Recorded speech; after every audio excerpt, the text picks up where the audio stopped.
牛年今年嘅運勢咧比較波折，因為犯天九星啊，凡事要特別低調，亦都要注意身體健康。出行時咧要注意交通安全，避免意外同埋招致血光之災。今年整體嘅運勢可能有啲阻滯嘅，所以建議保持低調，守住自己嘅本分，唔好過於冒進或者衝動，以免招惹麻煩。另外，今年受到吊客空星嘅影響，可能會有喪事或者校服嘅情況出現，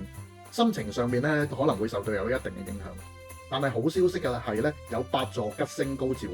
呢顆星咧可以幫助化解災難，為你帶嚟貴人相助。老師建議大家今年多行善事，保持正面嘅心態，積極面對各種挑戰，自然可以逢凶化吉，順利度過呢一年啦。今年雞年嘅朋友咧有紅鸞星高照啊，對於未婚男女嚟講係一個好時機，有機會遇上好緣分，甚至步入婚姻嘅殿堂。另外，對於已婚嘅人士咧，今年亦都可能迎嚟添丁嘅好消息，家庭生活更加圓滿幸福。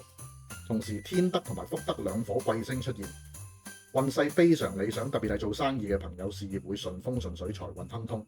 不過今年亦有卷舌星出現啊，可能會帶嚟少少嘅口舌是非，建議大家講話咧就要謹慎啲，避免同人發生不必要嘅爭執。此外，仲有絞殺同埋披麻空星嘅帶點小麻煩，甚至家中可能會有喪事。